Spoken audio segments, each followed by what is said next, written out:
अजय माकन, मल्लिकार्जुन खड़गे राजस्थान से दिल्ली लौट आए हैं। दिल्ली में सोनिया गांधी के साथ मुलाकात करके पूरे राजस्थान के घटनाक्रम की जानकारी दे दी। इस बैठक में कमलनाथ और वेणुगोपाल भी मौजूद थे। इस बीच अभी कमलनाथ 10 जनपद पर पहुंचे हैं। कमलनाथ को सोनिया ने बुलाया है, लेकिन मौजूदा हालात में तो अशोक गहलोत ने राजस्थान में सोनिया गांधी के पायलट प्रोजेक्ट पर ब्रेक लगा दिया है। 90 विधायकों की ताकत दिखाकर अशोक गहलोत ने फिलहाल हाईकमान को पराजित और परेशान कर दिया है। राजस्थान में अशोक गहलोत के सियासी वीर सचिन पायलट से लेकर हाईकमान के आदेश पर लगातार तीर चला रहे हैं। राजस्थान में मीटिंग करके दिल्ली में हाईकमान के लिए शर्तें भेज रहे हैं। पूरी खबर इस रिपोर्ट में देखिए।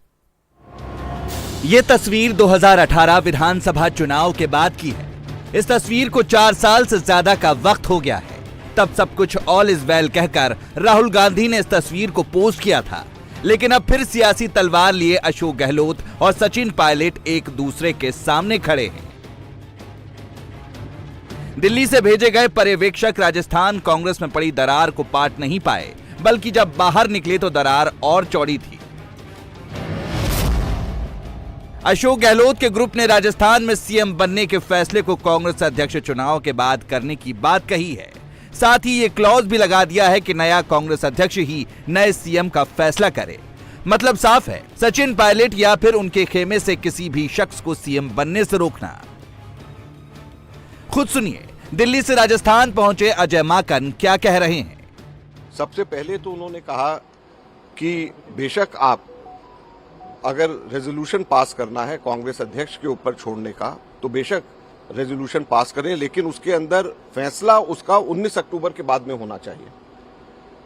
तो हमने कहा कि अगर अशोक गहलोत जी रेजोल्यूशन मूव करते हैं कि कांग्रेस अध्यक्ष के ऊपर सब चीजें छोड़ी जा रही हैं और 19 अक्टूबर के बाद में, क्योंकि अब अशोक गहलोत जी खुद ये कह चुके हैं कि वो कांग्रेस अध्यक्ष के उम्मीदवार हैं, तो 19 अक्टूबर के बाद में जब वो खुद अध्यक्ष बन जाएंगे तो अपने ही रेजोल्यूशन के ऊपर अपने आप को ही एम्पावर कर रहे हैं, तो इससे बड़ा कन्फ्लिक्ट ऑफ इंटरेस्ट नहीं हो सकता। तो ये आप इसको मत करिए। लेकिन उन्होंने कहा नहीं, ये पब्लिकली आपको कहना पड़ेगा और रेजोल्यूशन का हिस्सा बनाना पड़ेगा कि बेशक रेजोल्यूशन आज पास हो, लेकिन 19 अक्टूबर के बाद ये इंप्लीमेंट होगा। दूसरा, हम लोग जब कहा कि हम सबसे अलग अलग एक एक करके बात करेंगे, तो उन्होंने कहा नहीं, हम ग्रुप्स में आएंगे। तो हमने कहा कांग्रेस की हमेशा से ये प्रथा रही है कि हम लोग सबसे एक एक बात करते हैं, ताकि फ्री फ्रैंकली बगैर किसी दबाव के जो भी विधायक कहना चाहे वो अपनी बात कहे। तो उन्होंने कहा नहीं, हम लोग ग्रुप्स में आकर के आपको बात कहेंगे और ये भी आपको पब्लिकली कहना पड़ेगा। तीसरा, उन्होंने जो पॉइंट जो उन्होंने बोला कि 102 जो विधायक उस वक्त लॉयल थे, अशोक जी के साथ में थे, उनमें से ही कोई बनाया जाना चाहिए, सचिन पायलट या उसके ग्रुप में से नहीं बनाया जाना चाहिए। तो हमने कहा कि आपकी भावना, जब हम सबसे एक एक करके मिलेंगे तो जो आपकी भावना है एग्जैक्टली वो सारी की सारी भावना जो व्यक्ति कर रहे हैं वो कांग्रेस अध्यक्षा को हम बताएंगे, और कांग्रेस अध्यक्षा उसके बाद में अशोक गहलोत जी से बात करके, सबसे बात करके फैसला लेंगी। तो इसलिए किसी को ये बात की चिंता नहीं करनी चाहिए कि आपकी बात की भावना आप लोगों की सोच नहीं जा रही है, लेकिन वो इंसिस्ट करते रहे कि ये तीनों के तीनों रेजोल्यूशन का हिस्सा होना चाहिए और इस कंडीशन के ऊपर रेजोल्यूशन होना चाहिए। तो हमारा ये कहना था कि रेजोल्यूशन कभी भी कांग्रेस के 75 वर्ष के इतिहास में स्ट्रिंग्स लगा करके कंडीशनल रेजोल्यूशंस नहीं होता है। रेजोल्यूशन एक लाइन का होता है और कांग्रेस अध्यक्षा को सारी बातों की जानकारी दी जाती है, जिसके बाद में डिसीजन लिया जाता है। अजय माकन दिल्ली वापस आ गए हैं, लेकिन राजस्थान में सियासत चालू है। राजनीति के जादूगर माने जाने वाले अशोक गहलोत ने ऐसा चक्रव्यूह रच दिया है जिससे सचिन पायलट के लिए सीएम की कुर्सी दूर होती जा रही है। अशोक गहलोत ग्रुप अपनी ताकत भी दिखा रहा है और बाहर आकर सचिन पायलट पर प्रहार भी कर रहा है। 10 रुपए भी खर्च नहीं कर सकता था, उसको 10 लाख रुपए का जो है बीमा, उसकी दवाइयां जो है प्राइवेट हॉस्पिटल में भी जो है वो खर्च सरकार कर रही है। इतनी बड़ी बड़ी योजनाओं का अगर फायदा किसी आदमी को मिल सकता है तो सिर्फ अशोक गहलोत को मिल सकता है। अगर इस कुर्सी को बदल दिया गया, अशोक गहलोत को बदल दिया गया, तो आने वाला आदमी जो भी इस पे बैठेगा उसको इतना बड़ा फायदा नहीं मिलेगा और कांग्रेस को नुकसान होगा। तो इसलिए हम ये चाहते हैं कि किसी भी प्रकार से हो, लेकिन अशोक गहलोत यहाँ पर बना रहे। हम नहीं चाहते, हम इस बात को नहीं चाहते किसी प्रकार की कोई बात हो। आप हर चीज की जो है, आपने कई 2-2 पदें आज ये बता दे कोई भी हाईकमान में बैठा हुआ आदमी ये बता दे कि कौन से 2 पद हैं आज अशोक गहलोत के पास जो आप जो है उनका इस्तीफा मांग रहे हो? नहीं है, कोई भी नहीं। कौन से 2 पद हैं? एक ही पद है। कुल मिला के 1 पद है मुख्यमंत्री का। जब दूसरा पद मिल जाए तब जाकर के बात उठेगी। आज क्या बात उठ गई जो आज आप इस्तीफा मांगने के लिए तैयार हो रहे हो? तो ये सारा षड्यंत्र जो है, जिस षड्यंत्र ने पंजाब खोया वो राजस्थान भी खोने जा रहा है। ये तो आप लोग अपन लोग समझ जाएं तब तो राजस्थान बचेगा, वरना राजस्थान भी हाथ से जाएगा। तो मेरा आपसे यही निवेदन है कि हाईकमान ऐसे नहीं। शांति धारीवाल भी सीएम की रेस में माने जा रहे हैं, लेकिन उनकी उम्र इनके रास्ते में रोड़ा बन रही है। लेकिन अशोक गहलोत के साथ ये मजबूती के साथ खड़े हैं।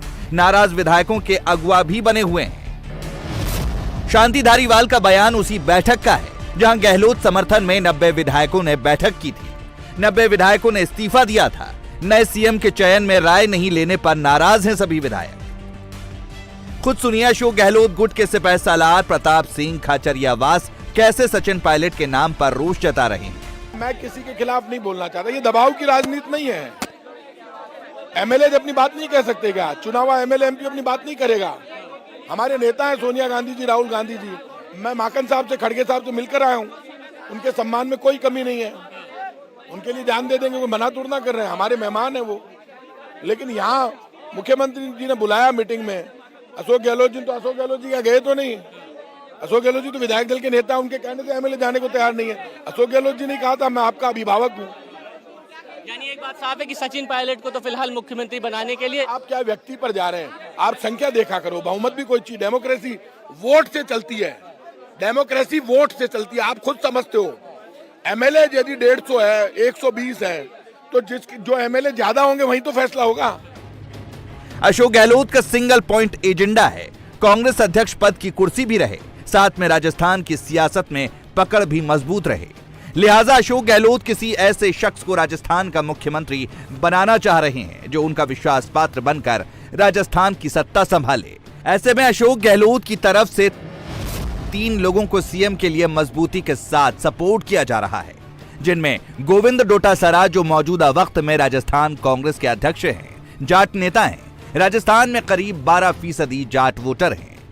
दूसरा नाम है हरीश चौधरी का, ये भी जाट नेता हैं, गांधी परिवार के करीबी माने जाते हैं। अशोक गहलोत इनका भी नाम सीएम की कुर्सी के लिए आगे कर सकते हैं। तीसरा नाम है बीडी कल्ला का, जो जाति से ब्राह्मण है। राजस्थान में ब्राह्मण करीब 7.5% हैं। खुद सुनिए अशोक गहलोत समर्थक विधायक राजस्थान के सीएम की दावेदारी पर क्या कह रहे हैं। उसका हम तहे दिल से ईमानदारी से समर्थन करते हैं कि हमारा नैतिक जिम्मेदारी है कांग्रेस पार्टी की इज्जत बचाना। हाईकमान के हुक्म के हम ताबेदार हैं, उनके हम कतई खिलाफ नहीं है। हमारी स्टेट में काबिल आदमी एमपी के लायक भी बैठे थे, लेकिन बाहर से एमपी आए, हमने किसी एमएलए ने नाराजगी जाहिर नहीं की, दिल से वोट देके उनको दिल्ली भेज दिए। हम अभी भी उसी इरादे के लायक हैं, लेकिन एक पार्टी के साथ जो गद्दारी करते हैं और पैसों से जो फिट करते हैं, उनके नेतृत्व को हम स्वीकार नहीं करेंगे। अशोक गहलोत एक सादगी पसंद, ईमानदार और पार्टी का पक्का सिपाही है, जिसने 50 साल राजस्थान में कांग्रेस की सेवा की और देश में भी रहे।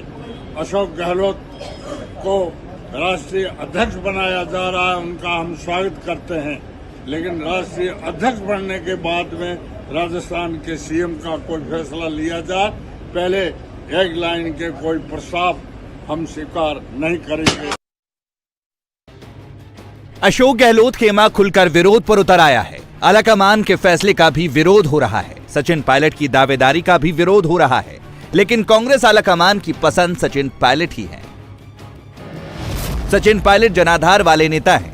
2018 का विधानसभा चुनाव कांग्रेस सचिन पायलट की ही अगुवाई में जीती थी, लेकिन जातिगत समीकरण सीएम बनने में कमजोर साबित हो रहा है। बेदाग छवि है, लेकिन 2020 के अशोक गहलोत से विवाद के बाद पार्टी में पकड़ कमजोर हुई। प्रदेश अध्यक्ष रहे, लेकिन बगावत ने काम बिगाड़ दिया। राज्य में युवा नेता की पहचान है, लेकिन गहलोत से संबंध काफी खराब है। गांधी परिवार के करीबी हैं, लेकिन ज्यादातर विधायक विरोध में हैं, जिसकी वजह भी अशोक गहलोत खेमे के विधायक गिना रहे हैं।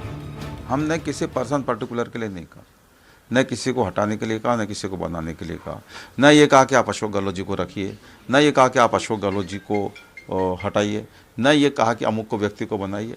हमने एक मोटे तौर से ये बात कही है कि जिन लोगों ने बगावत करके एक गलत मिसाल कायम की है, उस मिसाल का कि पुनरावृत्ति नहीं हो, इसके लिए आवश्यक ये है कि जिन लोगों ने बगावत की उनमें से किसी को कम से कम मुख्यमंत्री नहीं बनाया जाए, और बाकी जो मैडम फैसला करें वो सारा फैसला शिरोधार्य है। और ये भी बात आला कमान तक हमारी बात पहुंचा दी जाए, हम इस बात से संतुष्ट हो जाएं कि आला कमान तक हमारी बात पहुंच गई है, उसके बाद जो आला कमान फैसला लेना चाहे मंजूर हो।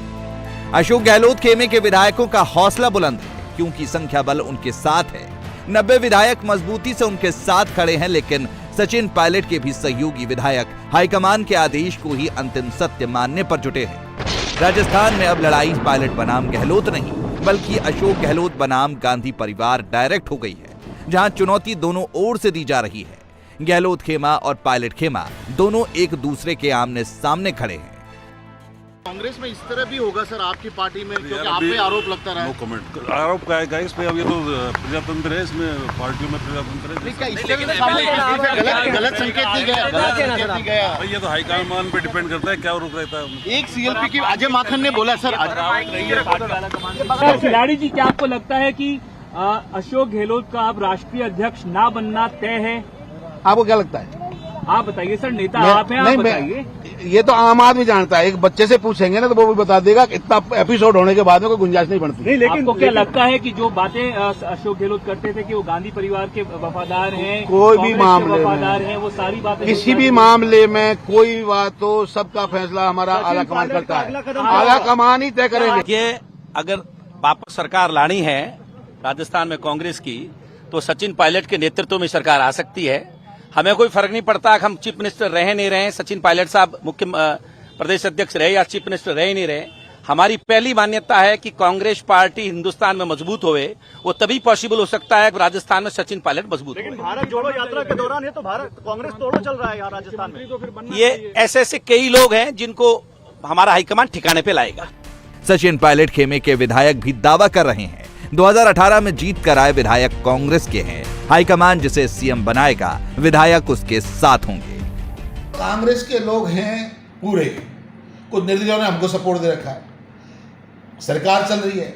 अब संख्या वर्ग जो आलाकमान फैसला कर गए वो पूरी संख्या उसके पास होगी, इसमें नई संख्या कहां से आएगी? और जो कहानी है ये बड़ी निंदनीय है, इसको आलाकमान अपने नजर से देख रहा है। क्या सचिन पायलट सीएम बनेंगे? भाई ये तो आलाकमान का फैसला है, दुनिया चाहती है, लोग चाहते हैं, भावनाएं हैं, पर फैसला तो आलाकमान ने करना है, किसको बनाना है किसको नहीं बनाना है। हम नहीं कह सकते कि आलाकमान के फैसले को हम नहीं बोल सकते, आलाकमान ही बोलेगा, हम नहीं बोल सकते। सोनिया गांधी कांग्रेस में एक तीर से दो शिकार करना चाहती थी।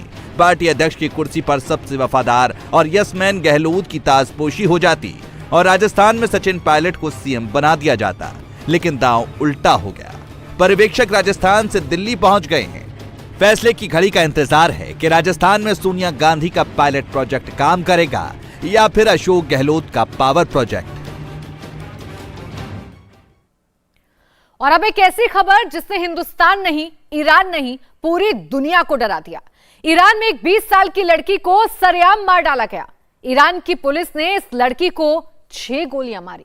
ईरान की सरकार और वहां की पुलिस उस लड़की से इसलिए डर गई क्योंकि वो हिजाब का विरोध कर रही थी, कट्टरपंथी सोच को चैलेंज दे रही थी, हजारों लड़कियों के लिए पोस्टर गर्ल बन गई थी। ईरान में इस वक्त 80 से ज्यादा शहरों में हिजाब का विरोध हो रहा है। 40 से ज्यादा लोगों की मौत हो चुकी है, लेकिन लोगों ने तय कर लिया है कि अब हिजाब पर पाबंदी बर्दाश्त नहीं करेंगे।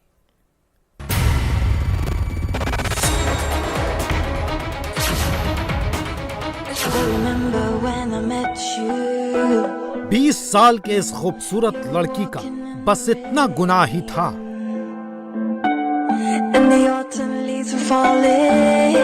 वो उस कट्टर सोच को चुनौती दे रही थी जिसकी वजह से एक देश पिछले कई दिनों से सुलग रहा है।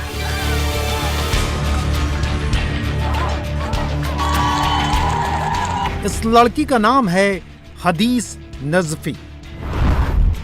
ईरान में हिजाब कल्चर के खिलाफ ये नई पोस्टर गर्ल बनकर सामने आई थी। सिर्फ 20 साल की उम्र में ही हदीस इंस्टा और टिकटॉक में हजारों फॉलोअर्स बना चुकी थी। लेकिन हिजाब के खिलाफ जैसे ही उनका एक वीडियो वायरल हुआ, वो कट्टरपंथी सोच वाले तमाम लोगों के टारगेट में आ गई।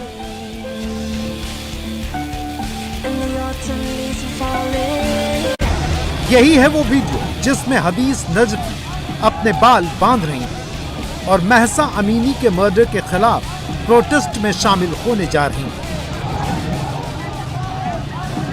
हदीस का एंटी हिजाब वाला ये वीडियो वायरल भी खूब हुआ था और लोग उन्हें पोनीटेल गर्ल के नाम से पहचानने लगे थे। लेकिन ये वीडियो ही कट्टरपंथियों को इतना खल गया कि हदीस की जान के दुश्मन बन गए।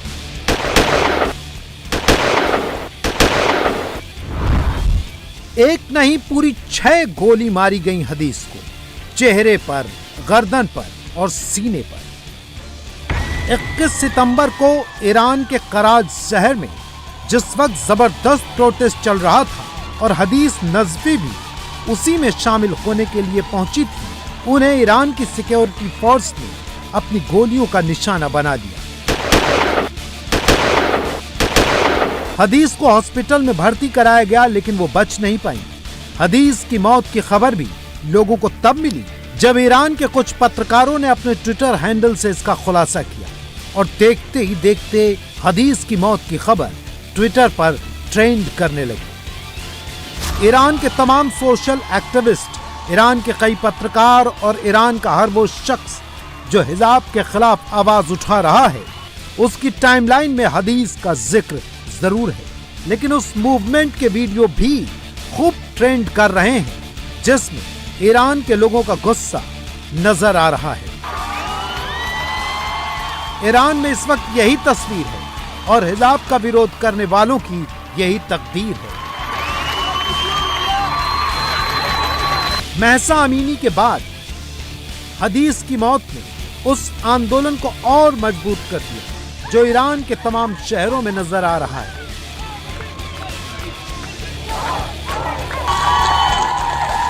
ईरान की कट्टरपंथी सरकार और वहां की सिक्योरिटी फोर्सेस की आंखों में हदीस नजफी का चेहरा सबसे ज्यादा खटक रहा था, क्योंकि हदीस ने हिजाब भी नहीं पहना, हिजाब के विरोध में अपने बाल भी काट दिए और हिजाब के खिलाफ प्रोटेस्ट करने वाली लड़कियों और महिलाओं के बीच में सबसे तेजी से उभरता चेहरा थी। इसलिए इब्राहिम रईसी सरकार को उनकी मौजूदगी बहुत ज्यादा चुभ रही थी। लेकिन विरोध की आवाज को दबाने के लिए ईरान की पुलिस ने जो कायराना तरीका निकाला, उसकी किरकिरी पूरी दुनिया में हो रही है।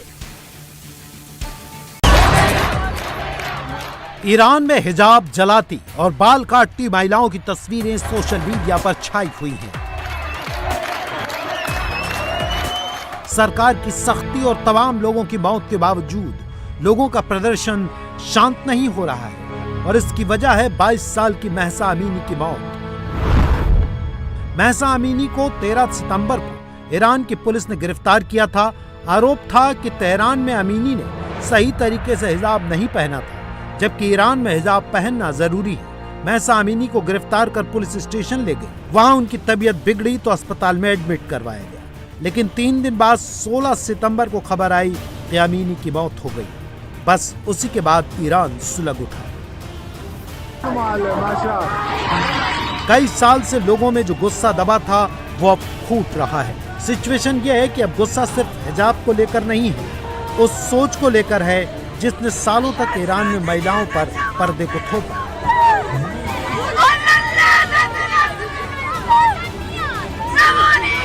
ईरान में अयतुल्लाह खमैनी के टाउन में ही लोगों ने उनकी मूर्ति पर हमला बोल दिया, वहां आग लगा दी। इंडिया टीवी हर वक्त हर जगह डाउनलोड करने के लिए सर्च करें India TV news Google play store या ऐप स्टोर पर।